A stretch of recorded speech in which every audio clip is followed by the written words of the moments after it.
भगवान ने कहा हम ऐसे नहीं लेते, हम ऐसे नहीं लेते, पहले वचन दीजिए हमें कि हम जो बोलेंगे आपको देना ही पड़ेगा। बोलने के बाद आप इनकार नहीं करोगे, अपने मुख से विचलित नहीं होंगे, अपने वाणी से पीछे नहीं हटेंगे। बोलो, स्वीकार है हमारी बात? जरासंध ने कहा ठीक है महाराज, क्या मांगोगे? ज्यादा से ज्यादा धन ही तो मांगोगे, हैं? उससे ज्यादा कुछ मांगने वाले नहीं हो, ब्राह्मण तो। जरासंध ने कहा ठीक है, जो मांगना है मांग लीजिए, हम देने को तैयार है। कहे इतने में भगवान कहने लगे हमको आपके साथ में युद्ध करना है, हमको आपके साथ में युद्ध करना है। आज हमारे ठाकुर जी युद्ध की बात कर रहे हैं जरासंध से। जरासंध कहने लगा ये ब्राह्मण है और ब्राह्मण होकर के हमसे युद्ध की बात कर रहे हैं, और एक ब्राह्मण कभी युद्ध की बात नहीं करता, ये ब्राह्मण नहीं है कहे। इतने में जरासंध जी कहने लगे सत्य सत्य बताओ तुम लोग कौन हो? तुम लोग ब्राह्मण तो नहीं हो सकते, क्योंकि ब्राह्मण जब आता है ना तो उसको जितना दो उतना रखता है और हंसी खुशी लौट जाता है। और तुम कैसे ब्राह्मण हो? हमसे युद्ध की मांग कर रहे हो, युद्ध की याचनाएं कर रहे हो, तुम ब्राह्मण नहीं हो सकते। कौन हो तुम? इतने में हमारे छोटे सरकार कहने लगे नहीं जानते क्या, हम आपके पुराने शत्रु कृष्ण कहे, याद है कि नहीं? और हमारी जो दाहिनी ओर खड़े हैं ना, ये दादा भीमसेन है, वही भोजन घाट। और जो हमारी बाहिनी ओर खड़े हैं ये महाराज बलशाली अर्जुन है कहे। इतने में जरासंध कहने लगा बड़े कपटी हो रे हैं, कपट के दौरान मेरे से वचन भरवा लिया, वचन में मुझे पूरी तरीके से लपेट दिया, बांध दिया, और अंत में तुम छल कर रहे हो रे।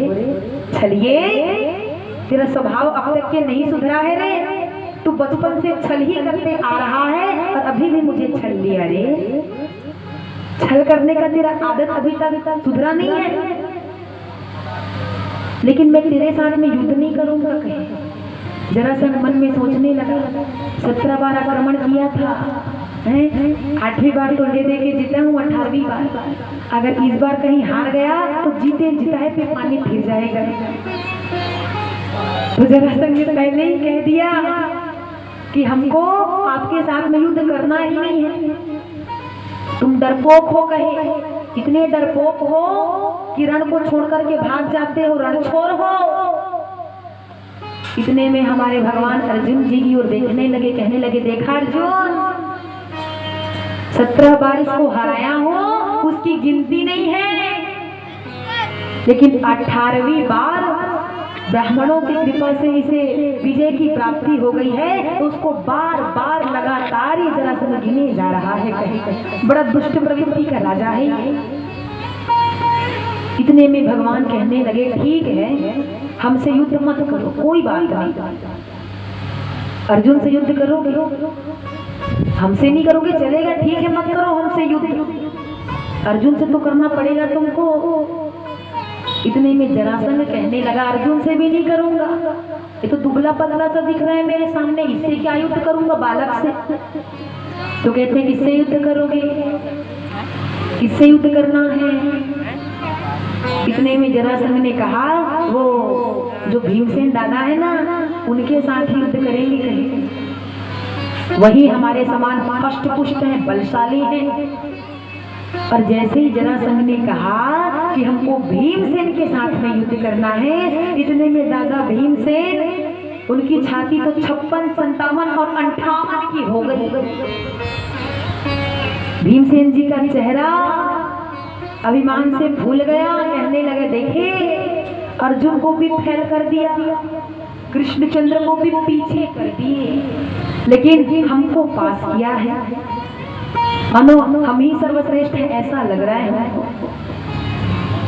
भगवान अर्जुन की इशारा कर रहे, देखो अर्जुन भीमसेन के मुखमंडल को तो देखो कैसे हंसी की वजह से फूले भी समा रहे हैं।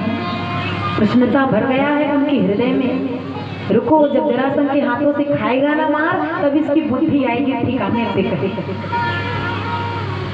भगवान ने भी कह दिया हाँ हाँ ठीक है, हमारे साथ नहीं कर रहे हो, हमारे अर्जुन के साथ में नहीं कर रहे हो, तो एक काम करो, दादा भीमसेन के साथ में ही कर लो। भगवान और चढ़ा दिए भीमसेन जी को, क्योंकि भगवान कहते हैं पहले पौधे को बढ़ाओ और बढ़ा करके काटो, तब जा करके आनंद आता है। अभिमान रूपी पौधा इस भीमसेन के मन में अंकुरित हुआ है। काटेंगे, लेकिन अभी नहीं काटेंगे, पहले चढ़ा लेंगे, पहले उसके बाद फिर उसे काटेंगे। चढ़ा करके सीधे नीचे उतारने में जो आनंद है ना, वो आनंद किसी और कार्य में नहीं है। भगवान कहते रुकिए, समय आने पर इनको भी बताएंगे। भगवान खूब तारीफ कर रहे हैं भीमसेन जी की, और हमारे भीमसेन भी समझ नहीं पा रहे हैं। इतने में युद्ध की स्थिति आई है, युद्ध का समय आया। युद्ध भूमि पर इधर हमारे जरासंध जी महाराज प्रवेश किए, इधर हमारे दादा भीमसेन। और भीमसेन तो इतने प्रमुदित हैं, इतने हर्षित हैं कि क्या कहें। उनको तो ऐसा लग रहा है कि बस हम ही हैं, हमारे समान कोई दूसरा नहीं है बलशाली। जैसे ही जरासंध के साथ भीमसेन का युद्ध प्रारंभ हुआ, तो जरासंध ने इतना मारा भीमसेन को, इतना मारा कि भीमसेन की नस नस गिरी, पूरी हड्डियां टूट गई। जरासंध के अर्ध प्रहार से ये भीमसेन तो मूर्छिता अवस्था में ही हो गया। और जैसे ही रात्रि कालीन अपने कक्ष में आया, तो हमारे कन्हैया भीमसेन जी की ओर देख रहे हैं, और देख देख करके मुस्कुराए जा रहे हैं। और दादा भीमसेन कुछ बोल ही नहीं रहे, अब क्या बोले। बड़ी बड़ी प्रतिज्ञा तो किए थे कि हम ही युद्ध करेंगे, किसी को करने नहीं देंगे। भगवान मुस्कुराए जा रहे हैं, अर्जुन भी हंस रहे हैं, कहते अच्छा है जाओ, गए तो थे। भीमसेन कुछ नहीं बोल रहे, बिल्कुल शांत है, बिल्कुल शांत। युद्ध का दूसरा दिन प्रारंभ हुआ, युद्ध का दूसरा दिन प्रारंभ हुआ, तो भीमसेन भगवान की ओर देख रहे हैं। भीमसेन भगवान की ओर देख रहे हैं और कहते हैं देखना अब मैं जरासंध का क्या हालत करता हूँ कहीं। और जैसे युद्ध भूमि में प्रवेश किए, इस बार भी जरासंध ने भीमसेन को इतना मारा, वो तो हार गया। नस नस ढीली पड़ गई। इधर जैसे ही रात्रिकालीन विश्राम का समय हुआ, तो हमारे छलिया सरकार उनसे विनोद करने लगे, पूछने लगे दादा भीमसेन कुशल से तो होना, ठीक ठाक पिटाई चल रही है जरासंध की। तो इतने में भीमसेन कहते हो चलिए बिल्कुल शांत रहो, कहे बिल्कुल शांत, कुछ बोलना नहीं है, जले में नमक छिड़कने चले आए हो, बिल्कुल शांत हो जाओ। इतने में हमारे कन्हैया कहने लगे एक बात बताओ, युद्ध भूमि में प्रवेश करते हो तो अभिमान से भर करके युद्ध भूमि में प्रवेश करते हो, एक बार मुझे देखते हो तो 2 दिन निकल गया युद्ध का, अपने हिसाब से किए जा रहे हो। अरे प्यारे, युद्ध भूमि में प्रवेश करते हो सरकार हमारे, एक नजर हमारी ओर भी देख लिया करो कि कोई बैठा है करके, लेकिन नहीं, अपनी मनमानी करनी है, जाओ करो युद्ध। इतने में भीमसेन जी कहने लगे लाला मैं थक गया हूँ रे, अब ना मेरी इच्छा नहीं हो रही है, ऐसा लग रहा है कि ये पहाड़ तुल्य जरासंध मुझे मार ही देगा रे, चल अरे भाग चलते हैं। चल भाग जाते हैं। भगवान ने कहा नहीं, भागने वाला काम नहीं करेंगे, एक बार तो नाम रणछोड़ पड़ ही गया है, इस बार भागेंगे तो बेइज्जती हो जाएगी। हाँ, बदनामी हम अपने सिर पे नहीं लेना चाहते। युद्ध की परिस्थिति में आगे बढ़े हो जाओ करो, पीछे मत हटो। लेकिन जब युद्ध भूमि में प्रवेश करोगे ना, तो एक नजर मेरी ओर ताड़ लेना, देख लेना। युद्ध का तीसरा दिन प्रारंभ हुआ।